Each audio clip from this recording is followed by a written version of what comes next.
Todd McShay, ESPN college football analyst and draft analyst as well, available now on ESPN Plus. Todd McShay's mock drafts, prospect rankings, pro day observations. Also tomorrow, ESPN Plus, Mel Kiper and Todd McShay, a 3-round alternating NFL mock draft. And of course, you have the draft coverage. ABC will be the first 2 days, ESPN on the third day. Todd will be involved with that. Great to see you again, Todd. Is it a good or bad draft because we don't know who the first pick is going to be? It's a fun draft. I'll say that. I feel more confident today. What are we, 9 days out, right? I feel more confident today than I did 10 days ago on who's going to be the number one pick. I really think it's going to be Bryce Young. You know, all the information we're getting out of Carolina, and they're trying to keep it quiet, but it's hard when you have the first pick, and it really comes down to two guys between Alabama's Bryce Young and C.J. Stroud from Ohio State. The information is going to get out. So I can't say it's 100%, but I feel really strongly that it's Bryce Young at 1. Now, where this class gets really interesting, and if you had asked me 10 days ago or 2 weeks ago, I would have said it. If it's not Young, it's Stroud at 1, and if it's Young at 1, it's Stroud at 2. The closer we get to the draft, the more information I'm getting that Houston is not going to take C.J. Stroud at number 2. If Bryce Young was available, I'm told that they would take Young at 2. So what does that mean, right? So if Houston stays at 2 and takes Will Anderson, and remember, D'Amico Ryans comes in as the head coach. You got Nick Caserio, the general manager from Bill Belichick, with a relationship with Nick Saban. And D'Amico Ryans comes from San Francisco, where they built this great defense and been able to plug in quarterbacks and get to NFC championship games. And he's a defensive guy with Alabama roots. So Will Anderson would make sense at 2 if you're comfortable with your quarterback situation, which I don't understand how Houston can be. But if they're not sold on one of these other quarterbacks, then maybe they go Will Anderson at 2. And now Arizona, they went from having a prize pick at 3 to having, I mean, the stock rises on it just tenfold, because now, like, I was told that Las Vegas was very interested, and I know for a fact they tried to get up to number 1. They weren't able to get a deal done. Carolina gives up the farm to go up to 1. And I was told that they're not interested in any quarterback not named Young or Stroud. But now they're in the mix. If Houston goes Will Anderson, Arizona now could trade out. And if Houston sits there at 2 and says, you know what, we love Will Anderson, but what can we get for this pick? And if you're Houston, right, and you're going to pass on Stroud, that's one thing. But if you're going to pass on Stroud and now you're handing him over to a division foe and you've got to face him twice a year, Indianapolis sitting at 4, or Tennessee at 11 could leapfrog Indianapolis and get up to 2 or 3. I would want to control that if I were Houston. I would want to make a deal with Las Vegas, move down to 7, still get a great player, but also get additional picks and make sure that Stroud is not in our division. So that the draft kind of starts at number 2 for me. Yeah, I was going to ask you where the drama started, and you just answered that. But also this time of the year, trying to get real information, Todd. Yes. Because I tell my audience, don't believe anything that any of these coaches or GMs or owners say. Right. But what should we believe? Well, it's funny because every team that's not in the quarterback market has a big opinion on the quarterback. You know, I can talk to teams drafting in the 20s and 30 and 31, and they love to give their opinion on Will Levis. We wouldn't take him. Anthony Richardson's too big of a project, you know. But when you're up there and you're sitting at 4 like Indianapolis, you're sitting at 7 like Vegas, or 11 like Tennessee, and you need a quarterback, they tend to look a lot better than the teams that don't need him. So it's tough this time of year. Obviously, I lean on my relationships.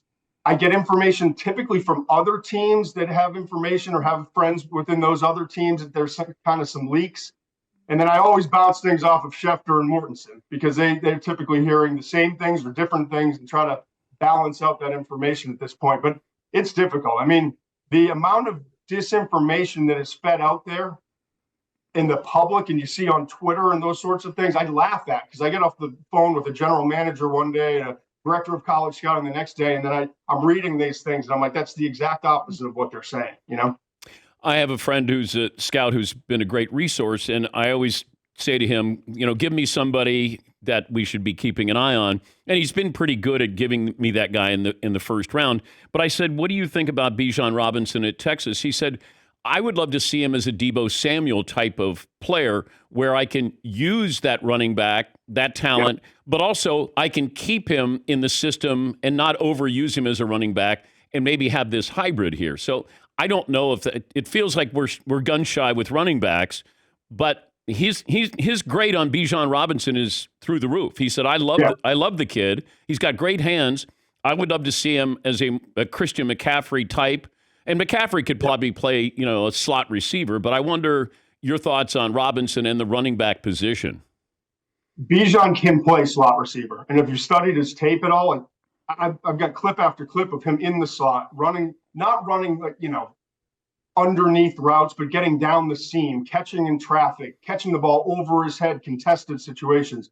He can do all that. When I talked to Coach Sarkisian before the TCU game this year, he said, listen, we're trying to limit his touches. We're not trying to wear him out.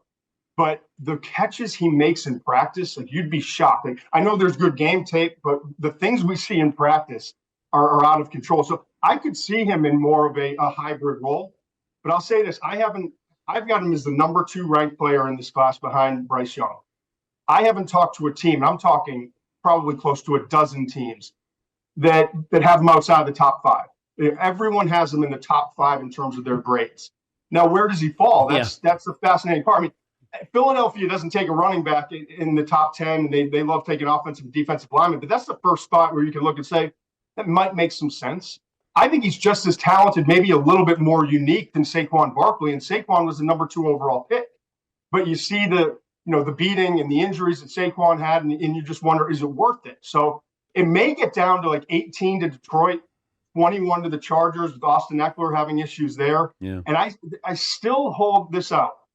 Dallas is obsessed with getting a running back that can be their guy, be a compliment to Tony Pollard like they had with Zeke when Zeke was, more closer to his prime. Mike McCarthy was dying for a big power back like that, wants to run the football. They want to be a run-based team, and they would love to bring the Texas star into Dallas and make him the star of their offense. So Dallas is sitting at 26. It wouldn't shock me if they made a splash, jumped up into the teens ahead of teams like Detroit and the Chargers and went and got Bijan maybe around like 14, 15, 16.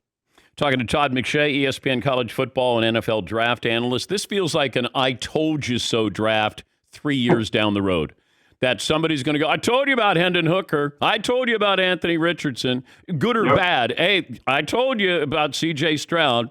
Do you get that feeling, or is that every year that it feels like an I told you so 3 years down the road? No, I think it's more so than this year than it has been in past years.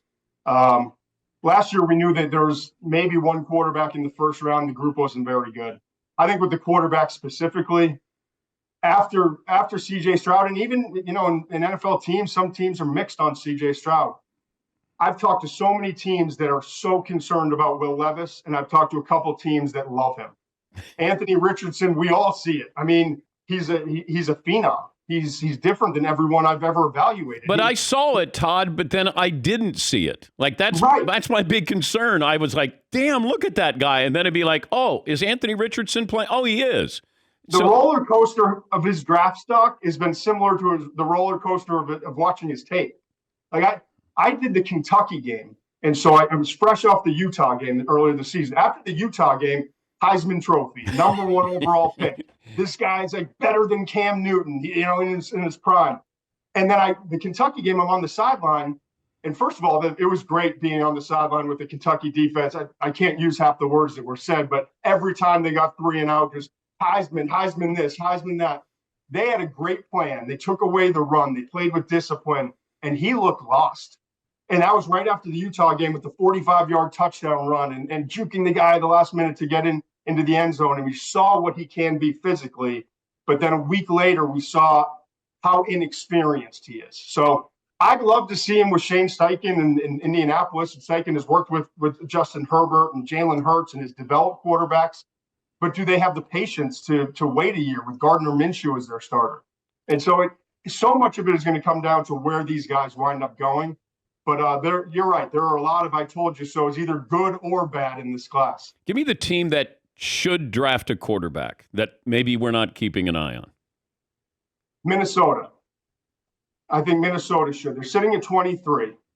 You've got Kirk Cousins, who's going to turn 35 this summer, was 23rd in QBR a year ago, continues to struggle in big situations. We go back to that fourth and a few yards last year. And in any big game, he has struggled. He's got 1 year left on his contract, and it would be a perfect time to bring in a bridge quarterback. Now, at 23, they don't have a second-round pick. So it's not like they have all this ammunition to go up and move to get one of these top 4 quarterbacks. So it could be Hendon Hooker, where they say, you know what, maybe we've got an early second-round grade in this guy. He had ACL injury, surgery in November. Maybe we have to sit him a year, but this is the perfect situation to sit him for a year. The only issue is he's going to be 26 in January, of his rookie year. So now you're talking about 27 before you're putting him on the field, but it's still a quarterback. And if you draft him in the first round, remember you get that 5th-year option. So it makes more sense to take him in the first. So Minnesota, I know from people in the league and from sources I have, they've been doing a deep dive kind of quietly into this quarterback class. So it wouldn't shock me late in the first if they took one of these guys. I'm sure you remember this. Merrill Hodge was discussing Johnny Manziel. I saw it on Twitter this week. With Skip Bayless.